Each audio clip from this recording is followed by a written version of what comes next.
नमस्कार दोस्तों, सुनले पर आपका स्वागत है। तो चलिए आज का टॉपिक शुरू करते हैं। नमस्कार। चलिए आज एक कहानी की गहराइयों में उतरते हैं।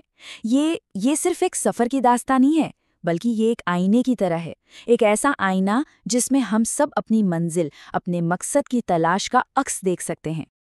और ये सिर्फ एक खूबसूरत लाइन नहीं है, ये इस कहानी का दिल है। वो धुरी जिस पर आप कह सकते हैं कि पूरी कायनात घूमती है। ये हमें यकीन दिलाता है कि हमारी जो सबसे गहरी ख्वाहिशें हैं ना, वो सिर्फ हमारी नहीं है, वो तो असल में ब्रह्मांड की किसी बड़ी योजना का हिस्सा है। तो हमारी कहानी का जो हीरो है, उसका नाम है सैंटियागो, अंदलूसिया का एक नौजवान चरवाहा। उसकी दुनिया बहुत छोटी सी है और महफूज। बस उसकी भेड़ें, खुली वादियां और साथ में कुछ किताबें, और वो अपनी जिंदगी में पूरी तरह से खुश है। लेकिन फिर एक सपना है जो उसे बार बार परेशान करने लगता है। सपने में वो देखता है कि एक बच्चा उसे मिस्र के पिरामिडों के पास छिपे एक खजाने का रास्ता दिखा रहा है, और बस यही सपना उसकी शांत जिंदगी में एक बेचैनी का बीज बो देता है। कह सकते हैं कि ये एक बड़े मकसद की पहली पुकार थी। और फिर उसकी मुलाकात होती है मेल्किसेडेक नाम के एक रहस्यमयी राजा से। और तब जाके सैंटियागो को अपनी इस बेचैनी का नाम मिलता है पर्सनल लेजेंड। ये वो आवाज़ है जो हम सबके अंदर से आती है। और वो राजा उसे दुनिया के सबसे बड़े झूठ के बारे में भी बताता है। वो झूठ क्या है? वो झूठ ये है कि एक वक्त के बाद हमारी जिंदगी हमारे काबू से बाहर हो जाती है और किस्मत उसे चलाने लगती है। और बस यहीं से सैंटियागो का असली इम्तिहान शुरू हो जाता है। वो फैसला करता है कि वो अपने सपने को सच मानेगा, और ये एक ऐसा फैसला था जो उससे हिम्मत भी मांग रहा था और कुर्बानी भी।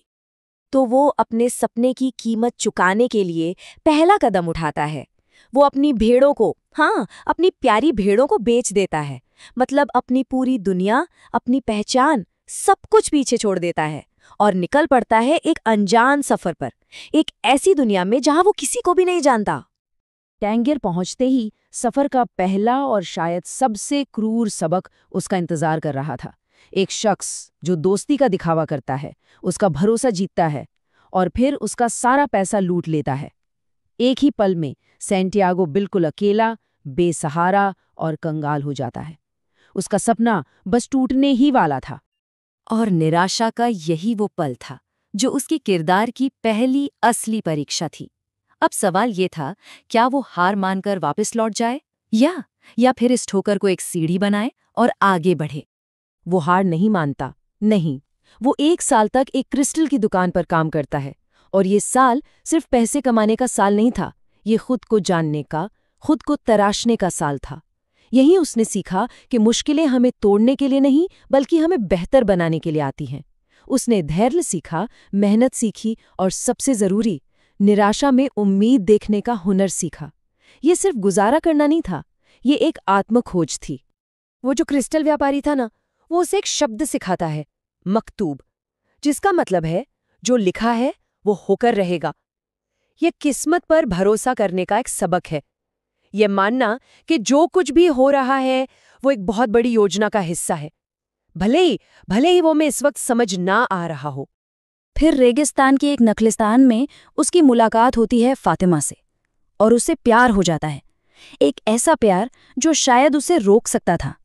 लेकिन फातिमा उसे सिखाती है कि सच्चा प्यार कभी बांधता नहीं है, वो तो पंख देता है। और वो उसे अपनी यात्रा पूरी करने के लिए और हिम्मत देती है। अब यहाँ से सैंटियागो का सफर सिर्फ एक बाहरी यात्रा नहीं रह जाती, अब ये एक अंदरूनी सफर बन जाता है। वो सिर्फ इंसानों की भाषा नहीं, बल्कि इस पूरी कायनात की जो खामोश जुबान है ना, उसे समझना सीखता है। वो ये सीखता है कि ब्रह्मांड इशारों में बात करता है। इन इशारों को शगुन या ओमेन्स कहते हैं। और जब वो 2 लड़ते हुए बाजों को देखकर नखलिस्तान पर होने वाले हमले की भविष्यवाणी कर देता है ना, तो ये इस बात का पक्का सबूत होता है कि अब वो दुनिया की इस गुप्त भाषा को समझने लगा है। इसी सफर में उसका जो मार्गदर्शक बनता है, एल्केमिस्ट, वो उसे सबसे बड़ा सबक सिखाता है। वो कहता है कि असल में हम दुख से नहीं डरते, हम दुख के डर से डरते हैं। और ये डर है जो हमें अपने सपनों को पूरा करने से रोक देता है। और अब आती है सबसे बड़ी जानलेवा चुनौती। उसे सैनिकों ने पकड़ लिया है और शर्त रखी है कि या तो वो 3 दिन में खुद को हवा में बदल कर दिखाए या फिर मौत के लिए तैयार हो जाए। ये उसके अब तक सीखे हुए सारे सबकों का आखिरी इम्तिहान था। इस नामुमकिन लगने वाले काम को करने के लिए सैंटियागो रेगिस्तान से बात करता है, वो हवा से बात करता है, वो सूरज से बात करता है, और तब वो समझ जाता है कि इस दुनिया की हर चीज एक ही आत्मा से जुड़ी हुई है। और जिस पल वो खुद को उस दुनिया की आत्मा से जोड़ लेता है, एक चमत्कार होता है। देखिए, उसने सिर्फ खुद को हवा में नहीं बदला, उसने ये साबित कर दिया कि वो इस ब्रह्मांड का ही एक अटूट हिस्सा है। तो अपनी इस आध्यात्मिक यात्रा के शिखर पर पहुंचने के बाद सैंटियागो आखिरकार अपनी मंजिल तक पहुंच ही जाता है, मिस्र के पिरामिड। लेकिन कहानी का सबसे बड़ा मोड़ तो अभी बाकी था। वो जैसे ही खजाने के लिए खुदाई शुरू करता है, कुछ लुटेरे उसे पकड़ लेते हैं। वो उसे बहुत पीटते हैं, उसका सारा सोना छीन लेते हैं और उसे मरा हुआ समझकर वहीं छोड़ जाते हैं। उसके हाथ में कुछ नहीं आता सिवाय दर्द के और गहरी निराशा की। लेकिन जाते जाते उन लुटेरों का सरदार उस पर हंसता है और उसे बताता है कि उसे भी एक सपना आया था।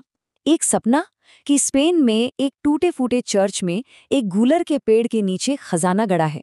लेकिन फिर वो कहता है, मैं इतना बेवकूफ नहीं हूं कि एक सपने के पीछे पूरा रेगिस्तान पार करूं।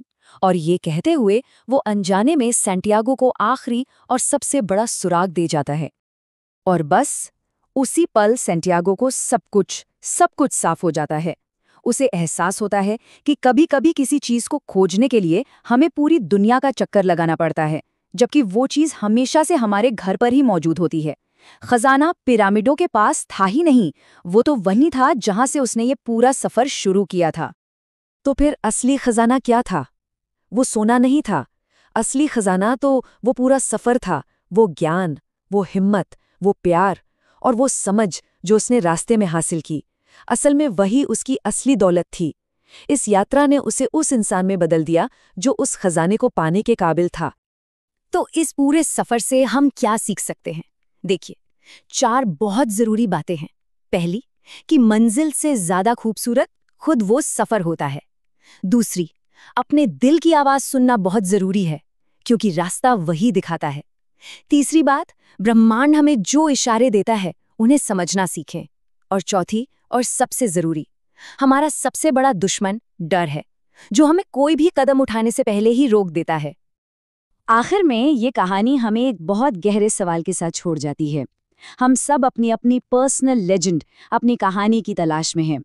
तो सोचने वाली बात यह है कि हमारी अपनी यात्रा में ऐसा कौन सा खजाना छिपा है जिसे पाने के लिए ये सफर तय करना इतना जरूरी है।